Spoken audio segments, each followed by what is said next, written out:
नमस्कार दोस्तों, बहुत बहुत स्वागत है आपका एक बार फिर से हमारे यूट्यूब चैनल AR एकेडमी में। तो दोस्तों, ये एग्रीकल्चर स्टैटिक्स का पार्ट 5वां है और ये आखिरी पार्ट है। और नेमराज सुंडा से एग्रीकल्चर स्टैटिक्स आज से ख़त्म हो जाएगी और इतना यूपी कैडेट के लिए सफिशिएंट है और बहुत है। इतने से ही आपके सारे क्वेश्चन आ जाएंगे स्टैटिक्स के। तो इसको अच्छे से पढ़िएगा क्योंकि काफ़ी क्वेश्चंस आते हैं एग्रीकल्चर स्टैटिक्स से यूपी कैडेट में और बहुत ही इम्पॉर्टेंट है और ज़्यादा डिफ़िकल्ट क्वेश्चन भी नहीं आते हैं। इसलिए आपको ये पोर्शन अगर अच्छे से तैयार है तो आपको बहुत हेल्प मिलेगी। तो चलिए शुरू करते हैं। शुरू करने से पहले जो भी हमारे चैनल से नए जुड़ रहे हैं वो चैनल को सब्सक्राइब ज़रूर करें और वीडियो को लाइक करें। तो आज एक्सपेरिमेंटल डिज़ाइन है और डिज़ाइन बहुत ही इम्पोर्टेंट है। वो आपके जीआरएफ के लिए भी इम्पोर्टेंट होगी और अगर एसआरएफ की तैयारी कर रहे हैं तो उसके लिए भी या पीएचडी के एंट्रेंस के लिए भी आपको डिज़ाइन उसमें बहुत ज़्यादा पूछी जाती है और स्टैटिक्स में एक्सपेरिमेंटल डिज़ाइन का बहुत ही मेजर रोल है। तो चलिए शुरू करते हैं। A local structure of an experiment that help in obtaining result with some precision. तो एक्सपेरिमेंटल डिज़ाइन क्या होता है? एक लोकल स्ट्रक्चर होता है किसी एक्सपेरिमेंट का। हम जो एक प्रकार से लेआउट बनाते हैं कि कैसा स्ट्रक्चर होगा हमारा उस एक्सपेरिमेंट का, वो हमारा एक्सपेरिमेंटल डिज़ाइन कहलाता है। इसमें जो सबसे पहले डिज़ाइन है वो है CRD, जिसे हम कहते हैं completely randomized design. It is regarded as one way classification. बहुत इंपॉर्टेंट है ये लाइन। तो ये कैसा होता है? वन वे क्लासिफिकेशन होता है और नो वे कंट्रोल होता है इसमें और एलिमिनेशन। तो ये बहुत इंपॉर्टेंट है। ये पूछा जाता है कि वन वे क्लासिफिकेशन कौन सा है, CRD है या RBD है। तो वन वे क्लासिफिकेशन की बात करें तो वो CRD है और नो वे कंट्रोल है। Applied when the experimental material is limited. तो ये कब अप्लाई होता है? ये डिज़ाइन का यूज़ तब होता है जब एक्सपेरिमेंटल मटेरियल कैसा होता है, लिमिटेड होता है और होमोजीनस होता है। Such as the soil in pot experiment. जैसे जो सॉइल होती है पॉट एक्सपेरिमेंट में, तो पॉट में जो सॉइल होगी वो कितनी होगी? लिमिटेड ही होगी। वो कोई फील्ड तो है नहीं, वो एक पॉट है, उसमें ज़्यादा से ज़्यादा 2 किलो 4 किलो या कुछ ऐसी लिमिट में सॉइल होगी, ना कि उसमें अनलिमिटेड होगी। तो ऐसी जगह पर हम CRD का यूज करते हैं। This provide the maximum number of degree of freedom for error. तो एरर के लिए इसकी जो डिग्री ऑफ फ्रीडम होती है वो मैक्सिमम होती है for a given number of treatment as compare to other design.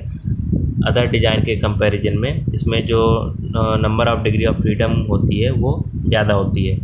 Local control not used in CRD। और जो लोकल कंट्रोल होता है, जो 3 प्रिंसिपल्स होते हैं डिज़ाइन के, रैंडमाइजेशन, रेप्लिकेशन और लोकल कंट्रोल, तो उसमें से रैंडमाइजेशन और रेप्लिकेशन का तो यूज होता है लेकिन लोकल कंट्रोल का यूज नहीं होता है CRD में। Error degree of freedom in CRD is equal to n-n2। अब है RBD, जिसे हम कहते हैं रैंडमाइज्ड ब्लॉक डिज़ाइन। तो ये 2 वे क्लासिफिकेशन है, 1 वे कंट्रोल है। तो ये आपको इसमें इंपॉर्टेंट है। ये कैसे क्लासिफिकेशन? CRD जो पहले नंबर का वो 1 वे क्लासिफिकेशन है, दूसरे नंबर का RBD है वो 2 वे क्लासिफिकेशन है। CRD जो है नो वे कंट्रोल है और RBD 1 वे कंट्रोल है। This design appropriate when the fertility gradient in the field is one direction only. और इसे कब यूज करते हैं? जब फर्टिलिटी ग्रेडियंट सिर्फ एक डायरेक्शन में होता है, वन डायरेक्शन फ्लो होता है, तब RBD का यूज होता है। It is use up to 20 treatments without appreciable loss of efficiency. तो ये कितने 20 से ज़्यादा ट्रीटमेंट में यूज किया जा सकता है बिना किसी इफिशियंसी लॉस के। In RBD the most number of blocks must be equal to the number of replication fixed for each treatment. तो जो नंबर ऑफ ब्लॉक्स होते हैं वो नंबर ऑफ रेप्लिकेशन के बराबर होते हैं। किसमें? RBD में। The number of plot in each block should be equal to the number of treatment. और जो नंबर ऑफ प्लॉट होते हैं वो नंबर ऑफ ट्रीटमेंट के बराबर होते हैं। तो ब्लॉक किसके बराबर होते हैं? ब्लॉक रेप्लिकेशन के बराबर होते हैं और प्लॉट जो है वो ट्रीटमेंट के बराबर होते हैं। It provides more accurate result than CRD due to the formation of homogenous blocks. तो इसका जो रिजल्ट होता है वो CRD के अपेक्षा ज़्यादा होमोजीनस होता है, क्योंकि इसमें जैसे मान लीजिए ये हमने डिज़ाइन बनाई, तो इसमें फिर क्या होता है कि जैसे ये एक हमारी फील्ड है, इसमें हम क्या करते हैं? ब्लॉकिंग कर देते हैं। तो ये जो अलग अलग ब्लॉक हैं ये खुद में होमोजीनस होते हैं। इसके बाद हम इसकी प्लॉटिंग भी करते हैं। तो ये जो एक एक प्लॉट है ये पूरा हमारा एक इस तरह ब्लॉक कहलाएगा और ये जो छोटे छोटे हैं ये हमारे प्लॉट कहलाएंगे। तो इसमें जब एक्सपेरिमेंट छोटी छोटी जगह में होता है तो इनकी एक्यूरेसी जाहिर सी बात है कि ज़्यादा हो जाएगी, इफिशियंसी ज़्यादा हो जाएगी, क्योंकि उनको ऑब्जर्व करने में ईजी होगा। It is most commonly use design in field experiment, और ये फील्ड एक्सपेरिमेंट में बहुत ही ज़्यादा यूज होता है। कौन सा? RBD। This design utilize all the 3 basic principle of field experimental design.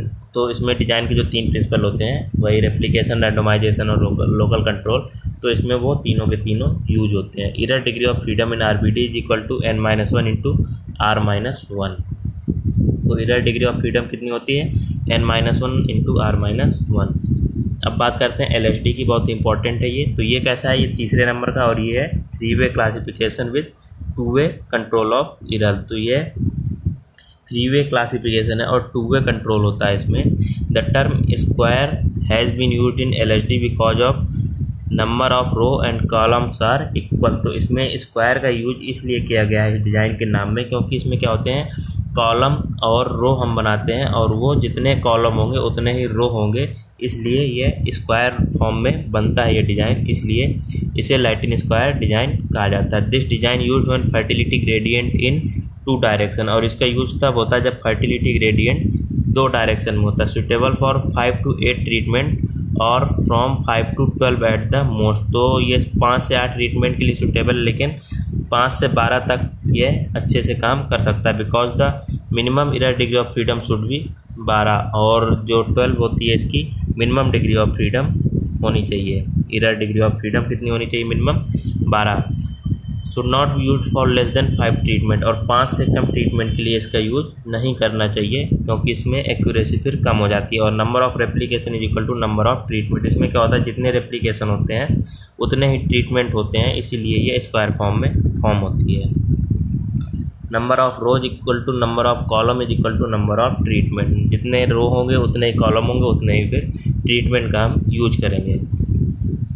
Randomization of treatment is done in such a way that each treatment occurs once and only once in each row and each column। तो randomization ऐसे किया जाता है treatments का कि वो जितने भी रो हैं उस रो में एक बार आता है और हर कॉलम में एक बार आता है वो ट्रीटमेंट बार बार नहीं आता है।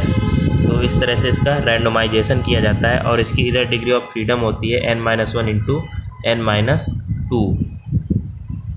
अब है SPD है, जिसे हम कहते हैं स्प्लिट प्लॉट डिजाइन। तो a layout in which one set of treatment is assigned to large plot called main plot to which a replicate is divide and another set of treatment to subdivision of the main plot called subplot is termed as the split plot design। तो इसमें क्या करते हैं, एक प्रकार से plot की splitting कर देते हैं। एक प्लॉट बनाते हैं, वो फिर मेन प्लॉट कहलाता है, उसके बाद उसमें सब प्लॉटिंग करते हैं, वो हमारे कहलाते हैं सब प्लॉट्स। उसकी जब मेन प्लॉट्स की भी प्लॉटिंग करते हैं वो हमारे सब प्लॉट्स कहलाते हैं। इस तरह से उसकी स्प्लिटिंग कर देते हैं, और फिर जब उनका ट्रीटमेंट यूज करते हैं, उनके डिज़ाइन का लेआउट करते हैं, तो वो हमारा स्प्लिट प्लॉट डिज़ाइन कहलाता है। This design use under following condition.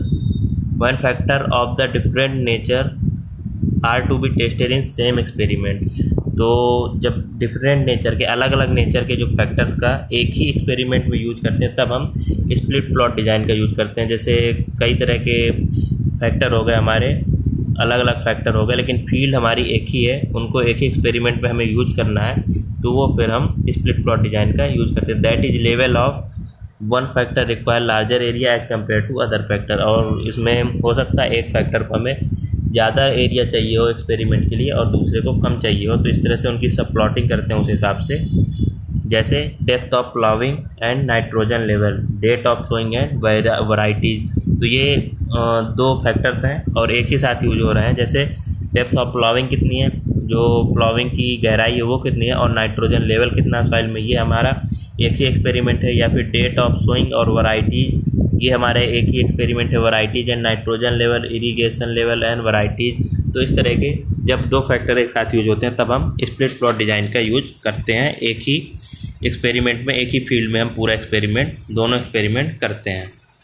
हमें अलग अलग एक्सपेरिमेंट करने की ज़रूरत नहीं होती और अलग अलग ट्रायल लगाने की ज़रूरत नहीं होती, एक ही ट्रायल में हम दोनों अपना एक्सपेरिमेंट कर सकते हैं। When all factors are not important, जब सभी फैक्टर इंपॉर्टेंट ना हो तब इसका यूज करते हैं। When the level of one factor produce larger differences as compare with the level of other factor, जब एक फैक्टर का लेवल दूसरे फैक्टर से बहुत ही ज़्यादा क्या करें, वेरी करें, तब हम इसका यूज़ करते हैं। When we want to study one factor with higher precision as compare to other factor and take it in sub plots. अब है SRPD। तो SRPD क्या होता है? ये होता है strip plot design. This design is used when both the factor requires relatively large area. तो स्प्लिट प्लॉट डिजाइन में क्या होता था, एक हो सकता है कि एक को लार्ज चाहिए हो, एक को स्मॉल चाहिए, दोनों को स्मॉल चाहिए हो।